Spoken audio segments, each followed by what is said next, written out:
దేవునికి స్తోత్రం. హల్లెలూయా. దేవుని యొక్క వాక్యాన్ని ధ్యానం చేసుకుందాం. యోహాను సువార్త 15వ అధ్యాయం 1 నుంచి కొన్ని వచనాలు చదువుకొని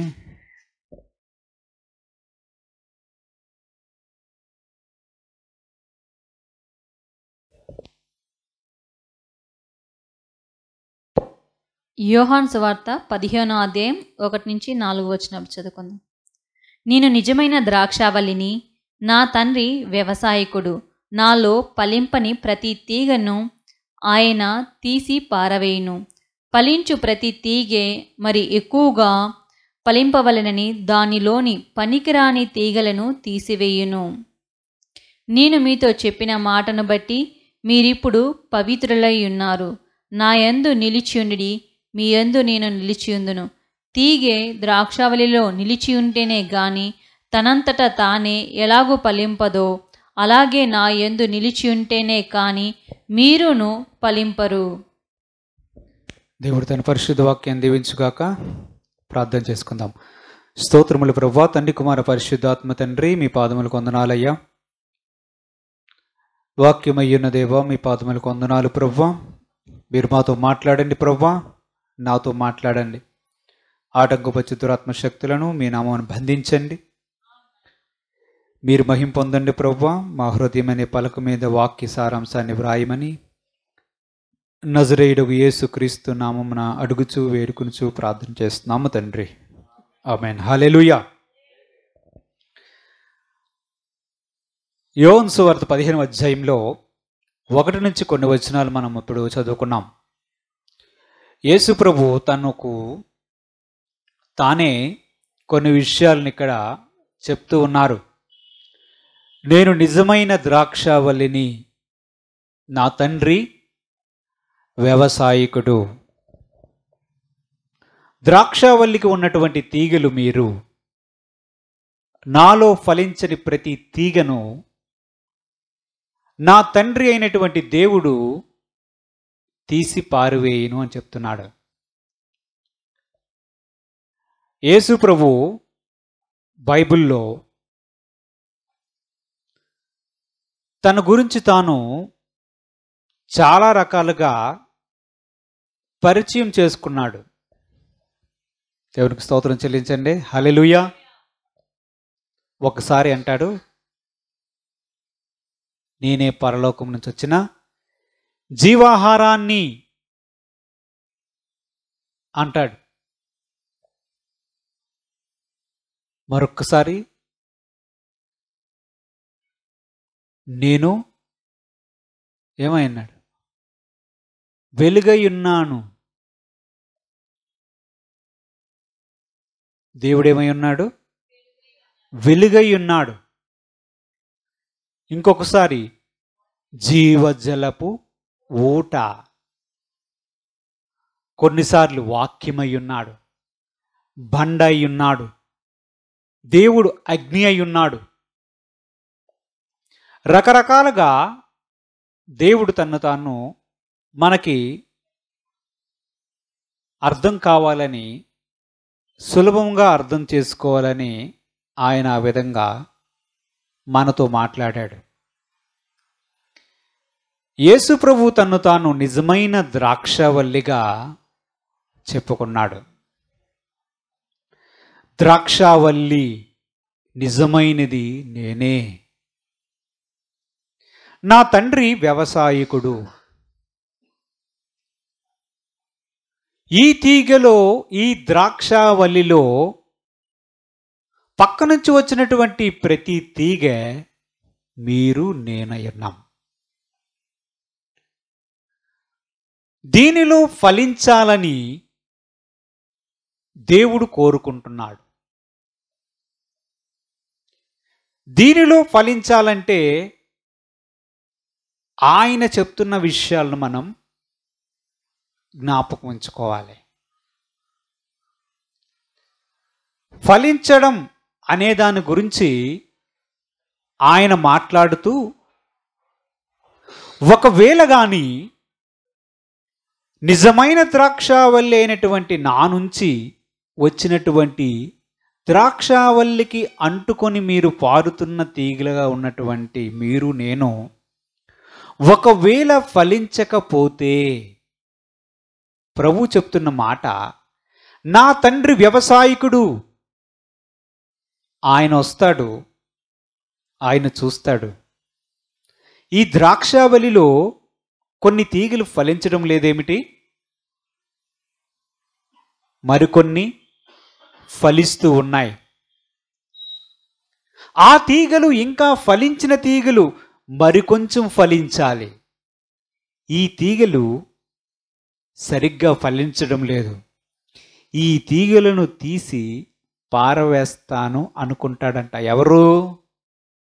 తండ్రి అయిన దేవుడు. అంటే తండ్రి అయిన దేవుడు ఏం చెప్తున్నాడు? మీరు నిజమైన ద్రాక్షావల్లి అయినటువంటి క్రీస్తులో నిలిచి ఉండాలి, మరలా ఫలించాలి. నిలిచి ఉండకపోవడం తండ్రి అయిన దేవునికి ఏమాత్రము ఇష్టం ఉండదు. ఆయన చెప్తున్నాడు, అట్టి వాటిని మనుషులు పోగు చేసి కాల్చివేస్తారు. వ్యవసాయకుడైనటువంటి తండ్రి ఆ తీగలను తీసేసి పక్కన పడేస్తాడు. ఎందుకు అంటే ఫలిస్తున్నటువంటి తీగలు ఇంకా ఫలించాలి. ఫలిస్తున్నటువంటి తీగలు ఇంకా ఫలించాలి. దేవుని యొక్క సూత్రం ఇదే. మనకు తలాంతుల ఉపమానం తెలుసు. ఏం చేస్తాడు దేవుడు? కలిగి ఉన్నవానికి ఇంకా అధికంగా ఇవ్వడం, లేనివానికి వాని యొద్ద నుంచి తీసివేయడం. ఇది దేవుని సూత్రం. హల్లెలూయా. లోకంలో ఉన్న సూత్రం ఏమిటి? అరే వాడికి లేదు కదా, వాడికి కూడా కొంచెం ఇస్తే బాగుండు కదా, మన దగ్గర ఉంది కదా అనుకుంటాం. అవునా కదా? దేవుని యొక్క సూత్రం ఏమిటంటే కలిగి ఉన్నవాడికి ఇంకా ఇంకా ఇంకా ఇంకా వస్తాయి, లేనివాడికి ఉన్నవి కూడా ఓడిపోతాయి. దేవుడు దీనికి ఒక సూత్రాన్ని చెప్తున్నాడు. ఫలించడానికి దేవుడు సూత్రం చెప్తున్నాడు. ఫలించడం అనేది మనకు అవసరమై ఉన్నది. ప్రభు ఏం చెప్తున్నాడు? నాలో నిలవబడినటువంటి ప్రతి తీగ తీసేస్తాడు, మీరు నా యందు నిలిచి ఉండాలి అని ప్రభు చెప్తున్నాడు. తర్వాత వచనాలు మనం చదివినట్లయితే, ద్రాక్షావల్లిని నేను, ద్రాక్షావల్లిని నేను, తీగలు మీరు, తీగలు మీరు, ఎవడు నా యందు, ఎవడు నా యందు నిలిచియుండునో, నిలిచియుండునో, నేను, నేను ఎవని యందు, ఎవని యందు నిలిచియుందునో, నిలిచియుందునో, వాడు వాడు బహుగా ఫలించును. బహుగా ఫలించును. నాకు వేరుగా ఉండి, నాకు వేరుగా ఉండి మీరేమియో చేయలేరు. మీరేమియూ చెయ్యలేరు. ఎవడైనను నా యందు నా యందు నిలిచియుండని నిలిచి యుండని ఎడల, ఉండని ఎడల, వాడు తీగ వలె బయట పారవేయబడి ఎండిపోవును. మనుషులు అట్టి వాటిని పోగు చేసి అగ్నిలో పారవేతురు. అవి కాలిపోవును. నా యందు మీరును మీ యందు నా మాటలు నిలిచియుండిన ఎడల మీకేది ఇష్టమో అడుగుడి, అది మీకు అనుగ్రహింపబడును. మీరు బహుగా ఫలించుట వలన నా తండ్రి మహిమపరచబడును. ఇందువలన మీరు నా శిష్యులగుదురు. తండ్రి నన్ను ఎలాగు ప్రేమించెనో నేనును మిమ్మును అలాగే ప్రేమించి తిని నా ప్రేమయందు నిలిచియుండుడి. నేను నా తండ్రి ఆజ్ఞలు గైకొని ఆయన ప్రేమయందు నిలిచియున్న ప్రకారం మీరును నా ఆజ్ఞలు గైకొనిన ఎడల నా ప్రేమయందు నిలిచియుందురు. దేవుడికి స్తోత్రం. హల్లెలూయా. అందరికీ విస్తారంగా ఫలించాలని కోరుకుంటుంది. అందరికీ గొప్ప గొప్పవి చేయాలని ఉంటుంది, గొప్ప పేరు సంపాదించాలని ఉంటుంది. ఈ లోక దృష్టి అయినా ప్రభు యొక్క విషయాల్లోనే దేనిలోనైనా ఫలించాలనే ఉంటుంది. అవునా కాదా? అయితే ప్రభు చెప్తున్నాడు, నాకు వేరుగా ఉండి మీరేమీ చెయ్యలేరు. ఏం చెప్తున్నాడు? నాకు వేరుగా ఉండి మీరు ఏమీ చెయ్యలేరు. దేవునికి వేరుగా ఉండి ఏదైనా సాధిస్తాము, ఏదైనా చేసేస్తాము, ఏదైనా గొప్ప కార్యాలు జీవితంలో చూస్తామంటే అది ఎన్నటికీ జరగదని స్వయంగా యేసు ప్రభువే చెప్పాడు. ఆయన చెప్తున్నది ఒకటే, మీరు ఫలించాలి, మీరు అభివృద్ధి పొందాలి. ఇందువలన నా తండ్రి మహిమ పరచబడతాడు. దేవుడు కూడా కోరుకున్నది అదే, మీరు ఫలించాలని. కానీ మనుషులుగా మనం ఆలోచించే విధానం ఏమిటంటే, యేసు ప్రభువుని పక్కన పెట్టి దూరంగా వెళ్ళి ఏదో సాధిద్దామని అనుకుంటాం. ప్రభు చెప్తున్నాడు, నాకు వేరుగా ఉండి మీరు ఏమీ చేయలేరు. మీ తీగ లేదా మీరు అనే ద్రాక్షావల్లి యొక్క తీగ నిజమైన ద్రాక్షావల్లితో అంటుకట్టబడి ఎల్లప్పుడూ ఉంటేనే అది ఫలిస్తుంది. అది ఏ విషయంలోనైనా సరే. ఈ విషయాన్ని మనం బాగా జ్ఞాపకం ఉంచుకోవాలి. స్వయంగా ప్రభువే చెప్తున్నాడు, నాకు వేరుగా ఉండి నీవు ఏమీ చేయలేవు. నీవు ఫలించాలంటే నా యందు నిలిచి ఉండాలి అని చెప్పాడు. దేవుని యందు నిలిచి ఉండడం అనే ప్రక్రియ జరగకుండా ద్రాక్షావల్లి తీగలమైనటువంటి మనము నిజమైన ద్రాక్షావల్లి అయినటువంటి యేసుక్రీస్తుతో మన జీవితమంతా అంటుకట్టబడి ఉండకుండా ఏదైనా సాధిస్తాము, ఏదైనా చేస్తామనుకుంటే అది ఎప్పటికీ జరగదు. అది ఎన్నటికి జరగదు. ప్రభు చెప్పాడు, నాకు వేరుగా ఉండి మీరేమీ చేయలేరు. ఫలించడానికి ఆయన సూత్రం చెప్తున్నాడు. ఏం లేదు, నాలో నిలిచి ఉండు అంటున్నాడు. ఆయనలో మనం నిలిచి ఉండాలి. నిలిచి ఉండడం అంటే ఏంటి? నిలిచి ఉండాలి అని ప్రభు చెప్తున్నాడు. నిలిచి ఉండడం అంటే ఏమిటి? నిలిచి ఉండడం అంటే ఏమిటి? ఏమిటి? నాయందు మీరును మీయందు నేనును నిలిచి ఉండాలి అని చెప్తున్నాడు. ఇదే ద్రాక్షావల్లితో తీగలమైన మనము అంటుకట్టబడడం, ఎప్పుడు ఉండడం అని ప్రభు చెప్తున్నాడు. నేను తండ్రి ప్రేమయందు నిలిచి ఉన్నాను. నా తండ్రి చెప్పినవన్నీ నేను చేశాను. కాబట్టి నేను తండ్రి యందు నేను ఉన్నాము. అలాగే నా మాటలు మొదట మీ యందు నిలిచి ఉండాలి. దేవుడికి స్తోత్రం, హల్లెలూయా. మొదట ఏం నిలిచి ఉండాలి? ఆయన మాట, ఆయన ఆజ్ఞ, ఆయన మనకు చెప్పిన మాటలు మొదట నిలిచి ఉండాలి మనలో. అది నిలవబడకుండా, అది మనలో ఉండకుండా, దానిని లేదా వాటిని మనము నెరవేర్చకుండా యేసులో నిలిచి ఉన్నామని చెప్పుకుంటే మనము భ్రమపడుతున్నాము. యేసు ప్రభు చెప్తున్నాడు, నా యందు నిలిచి ఉండాలి అంటే ఆయన చెప్తున్నది ఏమిటంటే, నా ప్రేమయందు నిలిచి ఉండండి, నా ఆజ్ఞల యందు నిలిచి ఉండండి అని చెప్తున్నాడు. ఎందుకు? యేసు ప్రభువును ప్రేమించడం అంటే ఏమిటి?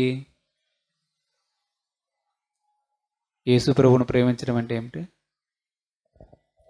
దేవుడికి స్తోత్రం చెల్లించండి. హల్లెలూయా. యేసును ప్రేమించడం అంటే ఏమిటి?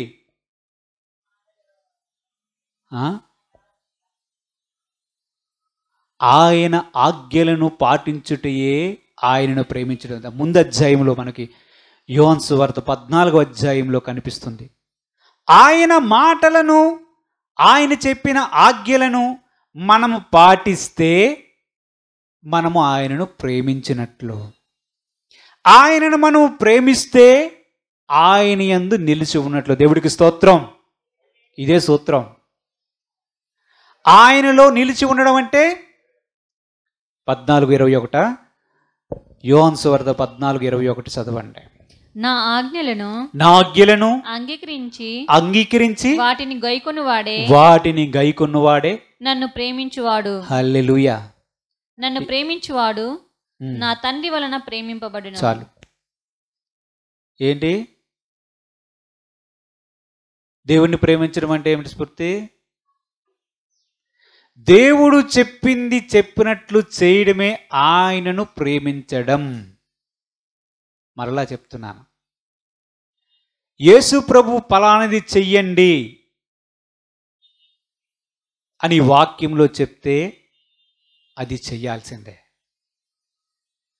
పలానా మాట వ్యక్తిగతంగా మనకి చెప్తే అది చెయ్యాల్సిందే. దర్శన రూపంలో కానీ, వాక్య రూపంలో కానీ, మరి ఏ విధముగానైనాను ప్రభువు మనకి ఇది చెయ్యమని చెప్తే అది చేసిన రోజునే ఆయనను ప్రేమించిన వారము. అది చెయ్యకుండా ఆయనను ప్రేమిస్తున్నామని మనం చెప్తే మనం అబద్ధికులం అవుతాము. యేసు ప్రభు ఒకసారి చెప్తాడు, ప్రభువా ప్రభు అని నన్ను పిలుస్తారు ఎందుకే? నేను చెప్పిన మాటలు మీరు చేయకుండా నా ఎద్దుకు వచ్చి ప్రభువా ప్రభువా అని నన్ను పిలుచుట ఎందుకు అని ఆయన అనలేదా? అన్నాడా లేదా? ఆయన కోరుకున్నది నేను చెప్పినది చెప్పినట్లు ఒక వ్యక్తి చేస్తాడా చెయ్యడా? చేస్తాడా చెయ్యడా? ఈమె చేస్తాదా చెయ్యదా? దేవుడు ఎల్లప్పుడూ పరీక్షించేది ఒక్కటే, ఆయన చెప్పినది తూచా తప్పకుండా పాటించే వ్యక్తులు కావాలి దేవునికి.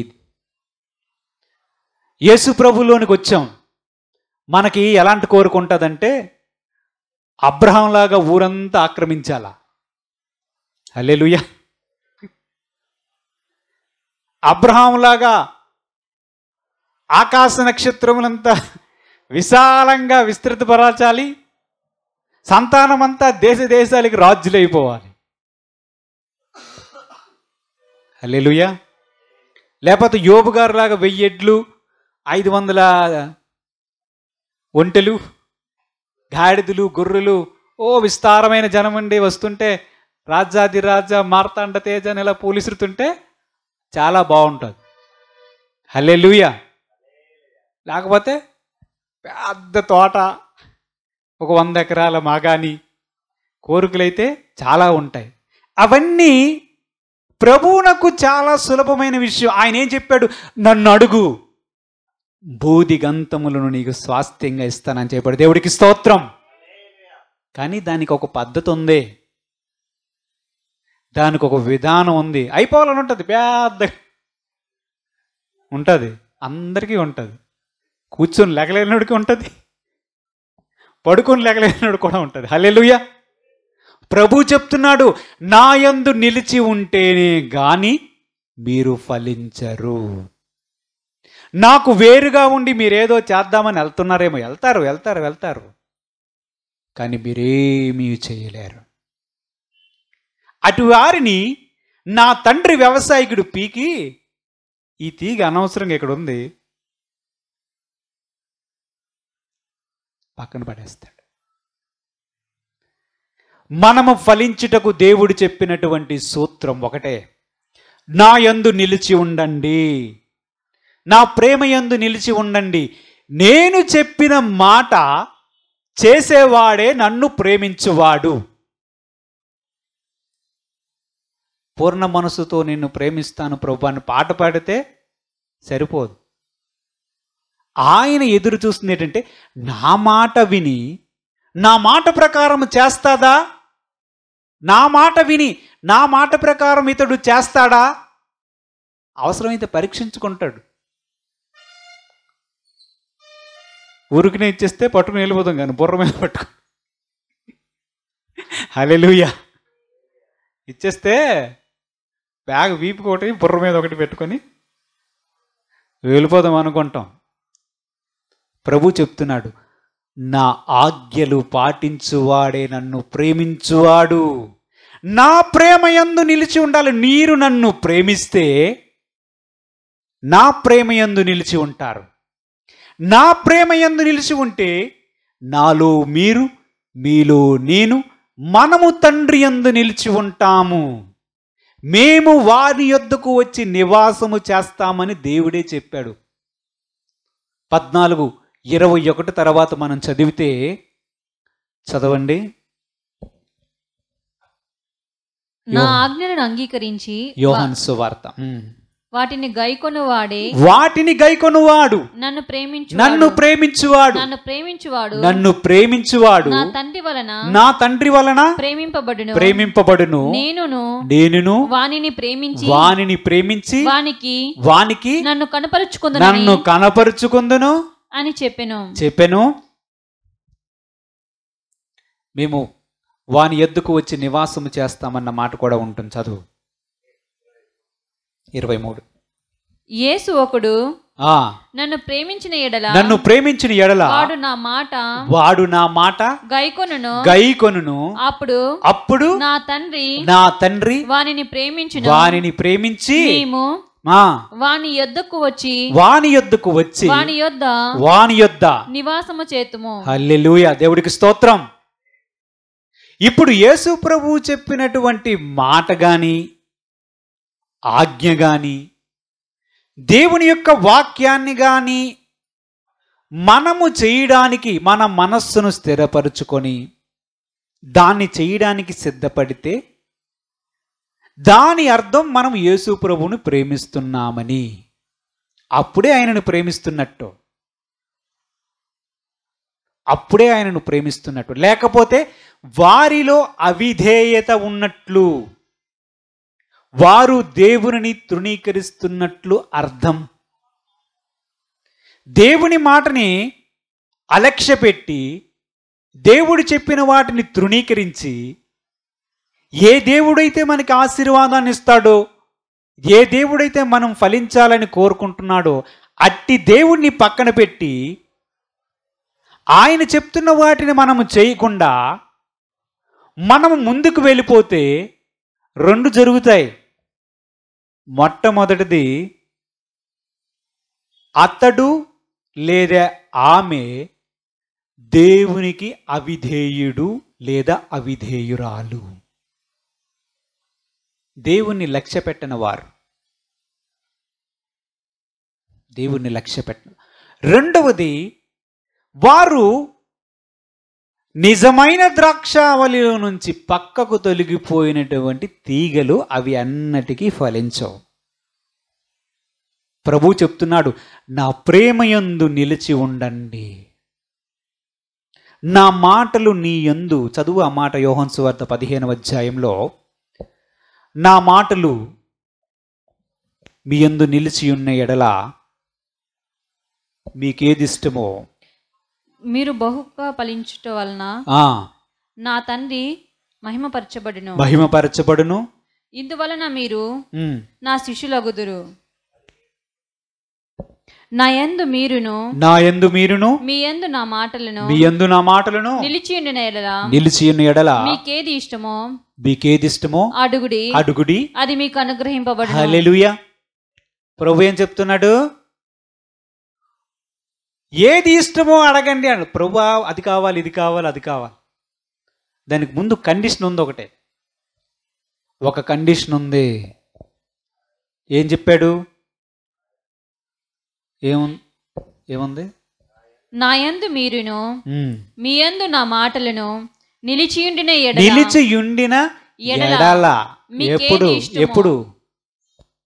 ఎప్పుడు ముందు ఆయన యందు నా మాటలు, ఎవరి మందు?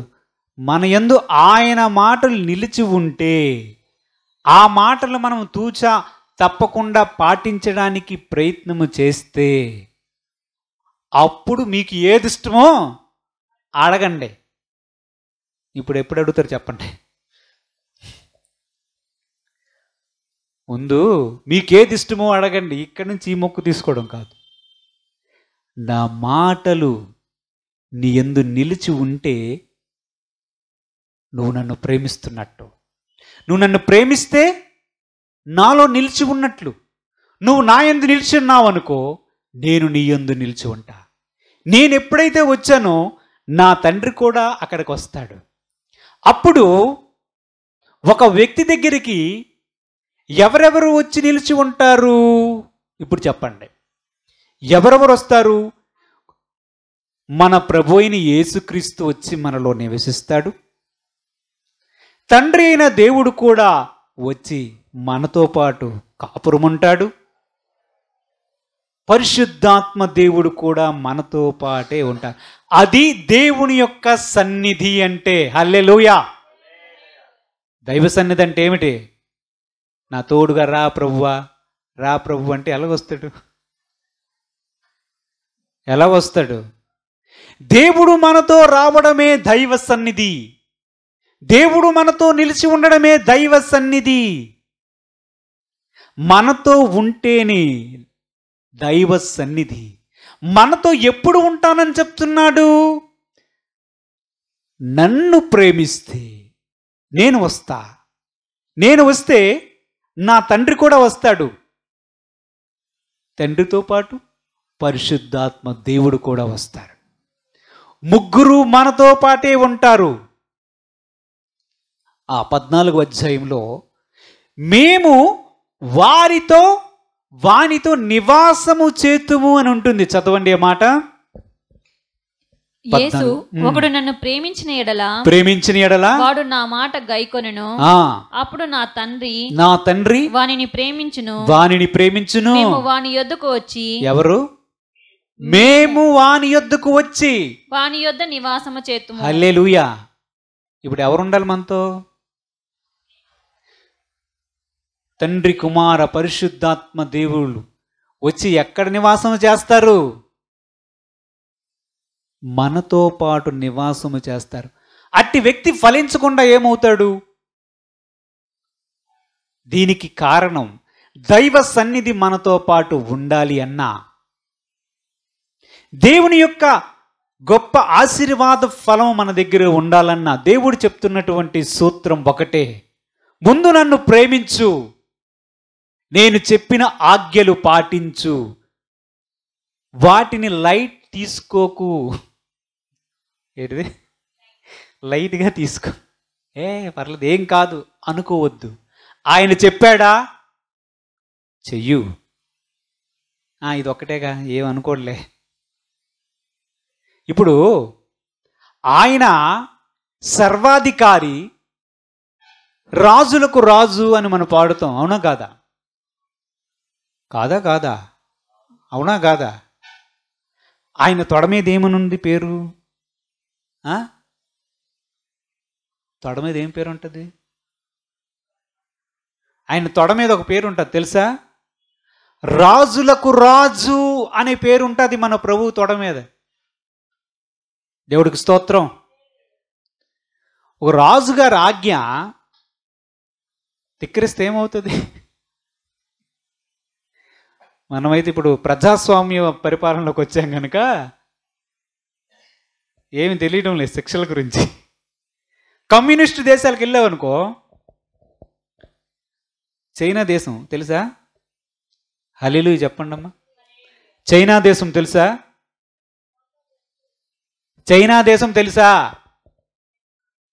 ఏంటి ఇటువైపు సౌండ్ రావడం ఎట్లా వస్తుంది? తెలుసా లేదా? చైనా దేశం కమ్యూనిస్ట్ దేశం. ఇక్కడికి వచ్చినట్లుగా నోటుకు వచ్చినట్టు ఆడీడు ఆడలగా వీడెడగా ఈడు అన్నామనుకో, రెండో రోజు అయితే జైల్లో ఉంటాం, లేకపోతే ఉరేస్తారు. కఠినమైన శిక్షలు ఉంటాయి. ఆజ్ఞకు అంత పవర్ఫుల్ శక్తి ఉంది అక్కడ. ఇక్కడ లైట్గా ఉంటుంది. చాలా సంవత్సరాల తర్వాత పడితే పడుతుంది, లేకపోతే లేదు. కానీ మన ప్రభు రాజాదిరాజు, సర్వాధికారి. ఇప్పుడు ఆయన చెప్పిన మాటను నేడుండి రేపు కనిపించినటువంటి ఆవిరి వంటి మనిషి ఆయన చెప్పేదని చెప్పి తృణీకరిస్తే ఆయనకి ఎలా ఉంటుంది? అట్టివాడు ఆశీర్వదించబడతాడా? చెప్పండి. దేవుడు చెప్తున్నాడు, నా మాట వినేవాడు కావాలి.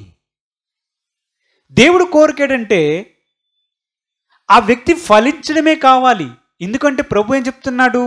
ఫలించిన తీగలు తీసేస్తాడు. ఎందుకంటే ఫలిస్తున్నవి ఇంకా ఫలించాలని.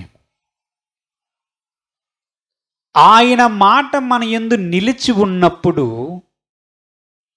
ఆయన మాటలు మన యందు నిలిచి ఉన్నప్పుడు ఒక వ్యక్తి ఆయనను ప్రేమించినట్లు, ఆయనను ప్రేమిస్తే ఆయన యందు నిలిచి ఉన్నట్లు, అట్టి వాడే బహుగా ఫలిస్తాడు. దేవుడికి స్తోత్రం, హల్లెలూయా. చూడండి, ఆదికాండంలో 22వ అధ్యాయంలో 9 నుంచి 12 వచనాలు చదువుకుందాం. అలాగు వారిద్దరూ కూడి వెళ్ళి దేవుడు అతనితో చెప్పిన చోటికి వచ్చినప్పుడు అబ్రహాము అక్కడ బలిపీఠము కట్టి కట్టెలు చక్కగా పేర్చి తన కుమారుడగు ఇస్సాకును బంధించి ఆ పీఠము పైనున్న కట్టెల మీద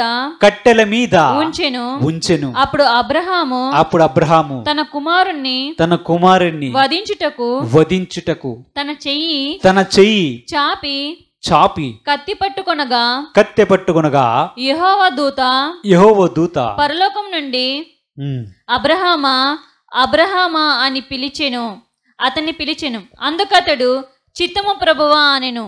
అప్పుడు ఆయన, ఆ చిన్నవాని మీద చెయ్యి వేయకము, అతని నేమియు చేయకము. నీకు ఒకడయ్యున్న నీ కుమారుణ్ణి నాకీయ వెనక తీయలేదు గనక నీవు దేవునికి భయపడువాడవని ఇందువలన నాకు కనపడుచున్నదనెను. హల్లెలూయా. దేవుడికి మహిమ కలుగును గాక. ఈ జరిగిన ఉదంతం మనందరికీ బాగా తెలుసు. అబ్రహాంకి ఇస్సాకు అనే కుమారుడు ఉన్నాడు. ఎప్పుడో వాగ్దానం చేస్తే ఎప్పుడో వచ్చాడు ఇస్సాకు. హల్లెలూయా.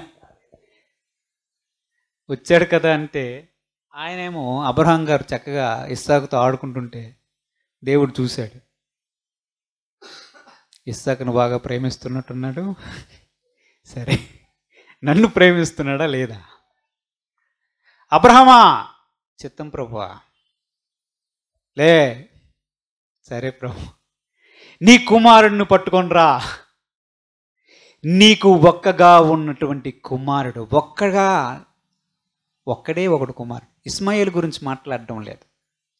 ఒక్కడే అయ్యున్నటువంటి నీ కుమారుడైన ఇస్సాకును పట్టుకొని నేను చెప్పబోవు దేశమునకు వచ్చి అక్కడ ఒక కొండ మీద నీ కుమారుడు బలిగా అర్పించాలి.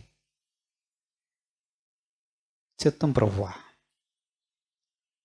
లేచాడు అబ్రహాం గారు, కట్టెలు చీల్చాడు, గాడిదకు గంత కట్టాడు, 2 పని వాళ్ళను పట్టుకున్నాడు. అబ్రహాము, ఇస్సాకు, ఒక గాడిద, 2 పనివాళ్ళు, కట్టెలు, కత్తి, నిప్పు, రెడీ. 3 రోజులు ప్రయాణమైన తర్వాత దేవుడు చెప్పినటువంటి ఆ మొరియా పర్వతం దగ్గరికి వచ్చాడు. మొరియా పర్వతం దగ్గరికి వచ్చి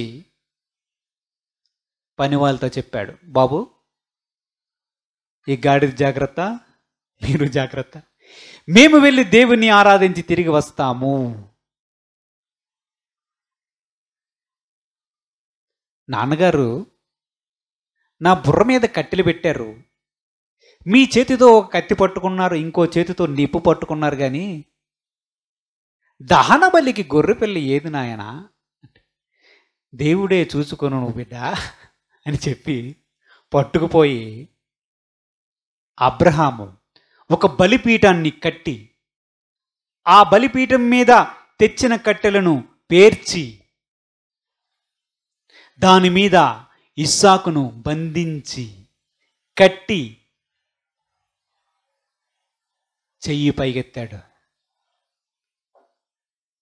ఇస్సాక్ గారు ఏం మాట్లాడడం లేదు, నాన్న ఏడ్ చేస్తే అదే ఓకే. హల్లెలూయా. చెయ్యి పైకెత్తి ఆ బాలుడైనటువంటి ఇస్సాకును బలిగా ఇవ్వబోతున్న సమయంలో దేవుని యొక్క దూత ఆకాశము నుండి పిలిచి, అబ్రహామా అబ్రహామా, ఆ చిన్నవాని మీద నువ్వు చెయ్యి వెయ్యవద్దు, నేను చెప్పిన దాన్ని నువ్వు చేయడానికి వెనక తీయలేదు, నీకు ఒక్కడగా ఉన్నటువంటి నీ కుమారుడైన ఇస్సాకునివ్వడానికి నువ్వు వెనుక తీయలేదు, గనుక ఇందువలన నీవు దేవునికి భయపడువాడవని నాకు కనబడుతున్నది అని దేవుని యొక్క దూత ఆకాశము నుంచి అబ్రహాముతో మాట్లాడాడు. దేవుడికి స్తోత్రం. ఆగిపోయాడు. ఇందువలన నీవు దేవునికి భయపడువాడవు. నాకు తెలియక అడుగుతాను, అబ్రహాము దేవునితో అప్పటి వరకు ఎన్ని సంవత్సరాలు బట్టి నడుస్తున్నాడు? ఎన్ని సంవత్సరాలు నడుస్తున్నాడు? సుమారుగా 75 సంవత్సరాల వయసు ఉన్నప్పుడు కదా వచ్చాడు బయటికి. ఇస్సాకు పుట్టినప్పుడు సుమారుగా 100 ఏళ్ళు కదా, అంటే అక్కడ ఒక 25 అయిపోయింది. ఇప్పుడు కొంచెం పెద్దవాడయ్యాడు, ఒక 12 సంవత్సరాలు వచ్చాయి అనుకుందాం. ఎన్ని సంవత్సరాలు అయింది లెక్కల మాస్టరు? పోనీ 30 నుంచి 40 సంవత్సరాలు జరిగింది అనుకుందాం. దేవుడికి స్తోత్రం చెల్లించండి. 40 సంవత్సరాలు అబ్రహాము దేవునితో నడుస్తున్నప్పుడు ఇప్పుడు భయపడుతున్నావు అని అంటాడేంటి? ఇప్పుడు భయపడుతున్నావు అంటాడేంటి? అంతవరకు అబ్రహాము భయపడుతున్నట్లుగా మన దేవుడికి తెలియదా? తెలీదా? తెలుసా లేదా? ఇప్పుడు భయపడుతున్నావు అంటాడేంటి? దేవుడు కోరుకున్నది ఒక్కటే. ఎప్పుడైనా మనం జ్ఞాపకం ఉంచుకోవాల్సింది ఒకటే. దేవుడు ఒక వాగ్దానం ఇచ్చాడు, నీ సంతానాన్ని ఇసుక రేణువుల కంట విస్తారంగా చేస్తా, ఆ దేశమంతటిని ఇస్తా, నీ కుమారులు రాజులవుతారు, నీ సంతానము రాజులు రాజులు రాజులవుతారు. అది ఎంత గొప్ప ఆశీర్వాదం! అది ఎంత పెద్ద ఆశీర్వాదం! అబ్రహాము గారికి కుమారుడు ఇచ్చిన తర్వాత పరీక్ష మొదలయ్యింది. కుమారుడు ఇవ్వక మునుపు కూడా ఉంది, కుమారుడు ఇస్సాకు వచ్చిన తర్వాత కూడా పరీక్ష మొదలయ్యింది. దేవుడు పరీక్షిస్తూ ఉన్నాడు, నా యందు నిలిచి ఉంటాడా,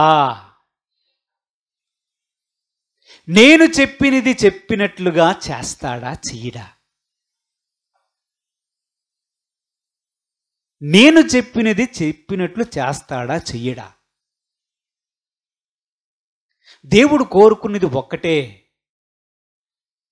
దేవుని యొక్క వాక్యం సెలవిస్తుంది, దేవుడు అబ్రహామును అన్ని విషయములందును కూడాను ఆశీర్వదించాడు అని వ్రాయబడి ఉంటుంది. మీరు తర్వాత వచనాలు ఆదికాండంలో చదివినట్లయితే, చదువమ్మా. యెహోవా దూత రెండవ మారు పరలోకము నుంచి అబ్రహామును పిలిచి ఇట్లా నేను నీవు నీకు ఒకడై ఉన్న నీ కుమారుని ఈయ వెనక తీయక ఈ కార్యము చేసినందున నేను నిన్ను ఆశీర్వదించి ఆకాశ నక్షత్రము వలెను సముద్ర తీరమందలి ఇసుక వలెను నీ సంతానమును నిశ్చయముగా విస్తరింపజేసేదెను. నీ సంతతి వారు తమ శత్రువుల గవిని స్వాధీనపరుచుకుందురు. మరియు నీవు నా మాట వినినందున భూలోకములోని జనములన్నీయు నీ సంతానము వలన ఆశీర్వదింపబడును. దేవుడికి స్తోత్రం. నా తోడని ప్రమాణం చేస్తున్నానని చెప్పాడు. హల్లెలూయా. ఆ యెహోవా దూత అంటే మన ప్రభువే. ఏం చెప్తున్నాడు? నీవు నా మాట వినినందున నీవు నా మాట విన్నావు అబ్రహమా, ఈ కార్యము చేసినందున. జాగ్రత్తగా గమనించాలి మనం. నీవు భయపడుతున్నందున ఏమంటున్నాడు? నీవు నా మాట వింటున్నావు, నీవు నాకు భయపడుతున్నావు, ఈ కార్యం చేస్తున్నావు అబ్రహామా. ఇందు వలన అప్పుడు చెప్పిన మాట కాదు, ఇప్పుడు చెప్తున్నాను, నా తోడని చెప్తున్నాను అబ్రహామా. ఇప్పుడు చెప్తున్నా, నా తోడని ప్రమాణం చేస్తాను, నిశ్చయముగా నీకు ఇచ్చిన వాగ్దానమును నేను నెరవేర్చబోతున్నానని చెప్పాడు. దేవుడికి స్తోత్రం. ఎప్పుడు చెప్పాడు? మాట వింటున్నాడు, భయపడుతున్నాడు. లెక్కలేని తనము లేదు అబ్రహాములో. మనలో ఉంటుంది.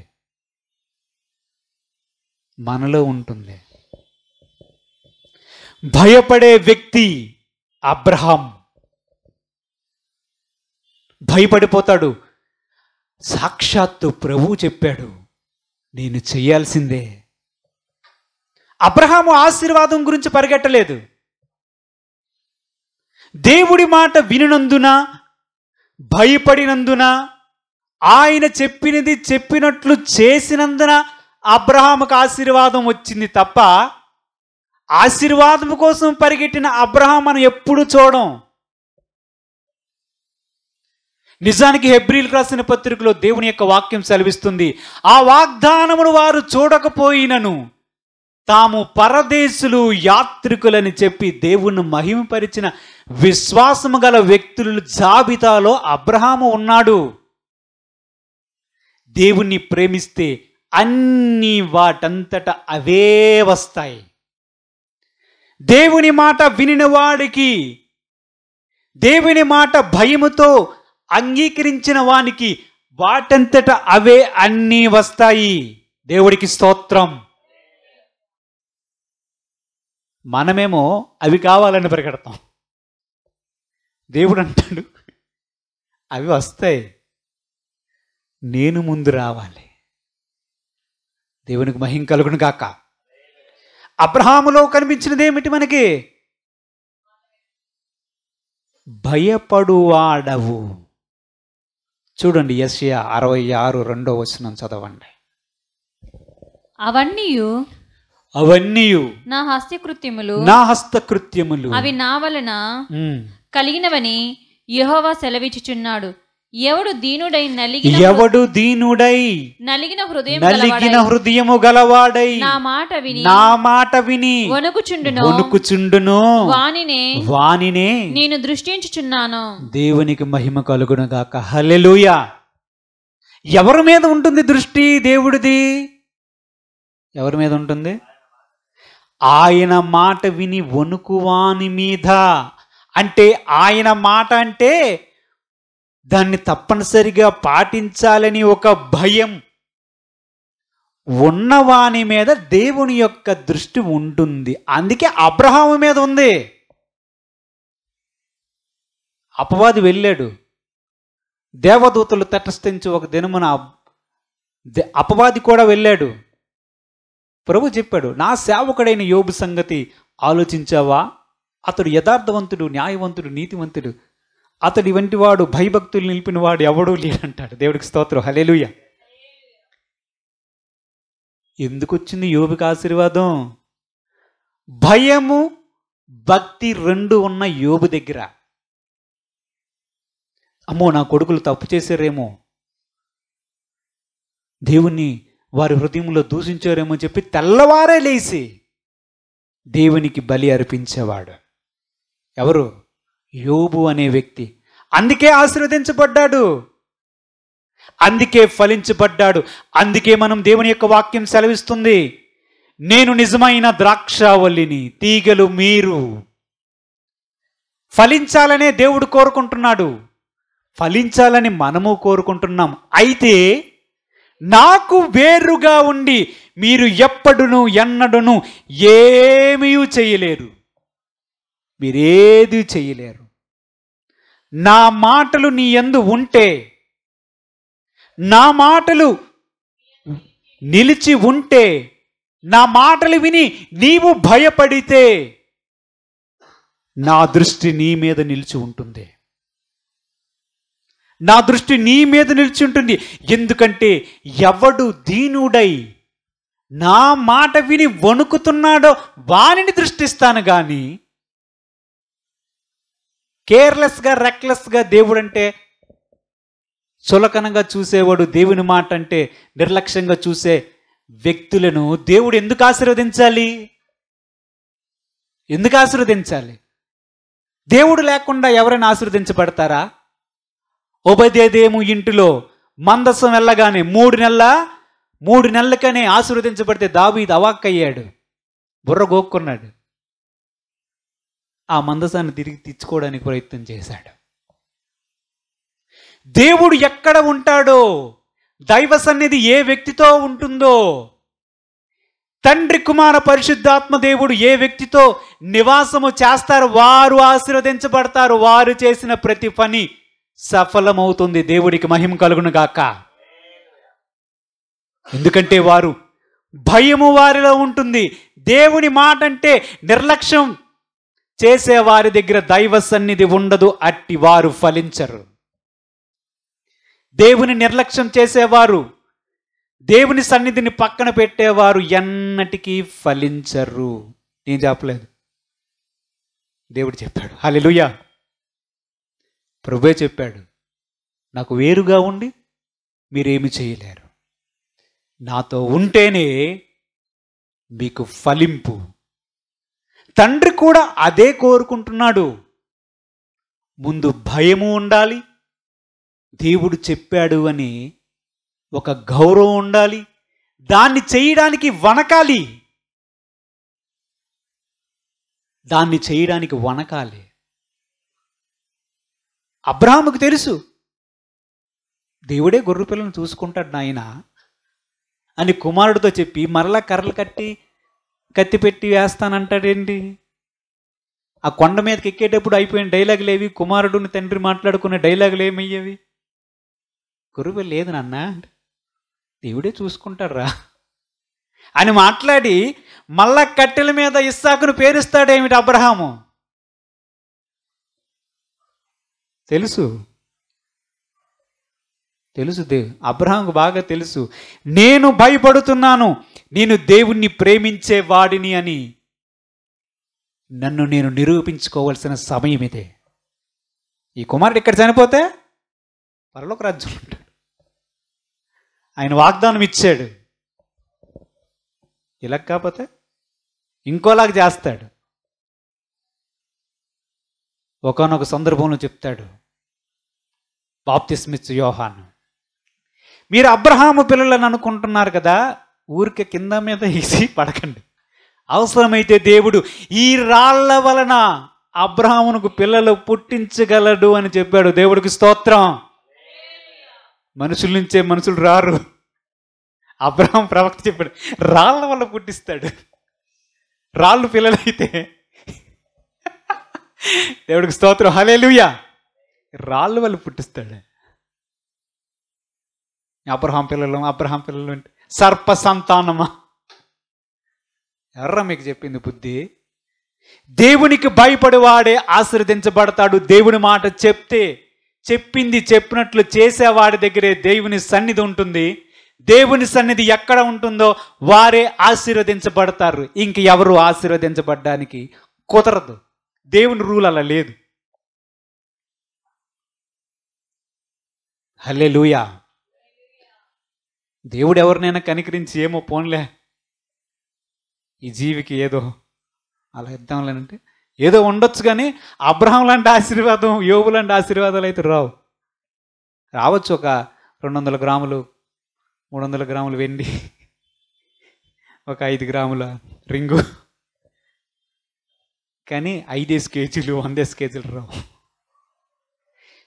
దేవుడు అబ్రహామును అన్ని విషయములందు ఆశీర్వదించడానికి కారణం అబ్రహాము దేవునికి భయపడ్డాడు. ఇందువలన నా మాట విని నీవు భయపడుతున్నావు అబ్రహామా, నేను టెస్ట్ చేసింది అదే. యు ఆర్ సక్సెస్ఫుల్ మ్యాన్, నువ్వు పాస్ అయిపోయావు టెస్ట్లో. ఇప్పుడు నా తోడిని ప్రమాణం చేస్తున్నాను అబ్రహామా, నా తోడిని ప్రమాణం చేస్తున్నా. అంతవరకు వచ్చిందా ఆ మాట దేవుడి దగ్గర నుంచి? వచ్చిందా? నా తోడని ఎప్పుడైనా అన్నాడా అబ్రహాంతో? ఈ పని చేసిన తర్వాత అన్నాడు నా తోడు. ఆయన మీద ఆయనే ఒట్టేసుకున్నాడు. ఇంకెవరి మీద వేస్తాడు? ఇంకెవరి మీద వేస్తాడు దేవుడు? నా తోడని ప్రమాణం చేస్తున్నాడు అబ్రహామా, నిశ్చయముగా నీ కుమారులు వారి శత్రువుల గవిని స్వాధీనపరుచుకుంటారు. దేవుడికి స్తోత్రం. దేవునిలో ఫలించాలంటే దేవుడు చెప్తున్నటువంటి సూత్రం ఒకటే, ముందు నిలిచి ఉండాలి. ఆయన మాట మీద మనకి గౌరవం ఉండాలి. చెప్పిన మాట చెప్పినట్లు చేసేవాడు దేవుణ్ణి ప్రేమించువాడు. ఆ చెప్పిన మాట కూడా భయముతో వణుకుచు, అమ్మోనా దేవుడు చెప్తున్నాడని దాన్ని పాటించేవాడు మిక్కిలి ఆశీర్వాదం అబ్రహాంలాగా పొందుతాడు. దేవుణ్ణి ప్రేమించే వారి దగ్గరికి తండ్రి, కుమార, పరిశుద్ధాత్మలు వచ్చి వారితో నివాసం చేస్తారు. వారి దగ్గర దైవ సన్నిధి ఉంటుంది. ఎక్కడ దైవ సన్నిధి ఉన్నదో ఉభయదేదేమో ఇంటిని దేవుడు ఆశీర్వదించినట్లు ఆశీర్వదించబడతారు. దేవుడు తన పరిశుద్ధ వాక్యాన్ని దీవించుగాక. ఆమేన్. ప్రార్థన చేసుకుందాం. స్తోత్రములు ప్రభువా, తండ్రి, కుమార, పరిశుద్ధాత్మ తండ్రి, మీ పాదముకు వందనాలు, స్తుతులు, స్తోత్రములు తండ్రి. నీవు ఆశీర్వదించాలి అంటే పరిశుద్ధుడైన తండ్రి నిన్ను ప్రేమించాలి ప్రభువా. నీకు వేరుగా ఉండి మేమేమీ చేయలేము తండ్రి. సకలములు సృష్టించినటువంటి దేవుడవు, నిన్ను ప్రేమిస్తే మాకు అన్నీ వచ్చినట్లయిన తండ్రి. నీ మాట విని వణుకుచుండువాడిని నీవు దృష్టిస్తున్నావని చెప్పిన దేవా, నీ మాట తూచా తప్పకుండా విని వణుకుచు ఆ మాటను నెరవేర్చుటకు మా జీవితకాలమంతా విధేయత చూపించే కుమారులుగా, కుమార్తెలుగా ఈరోజు మమ్మల్ని చేయు తండ్రి.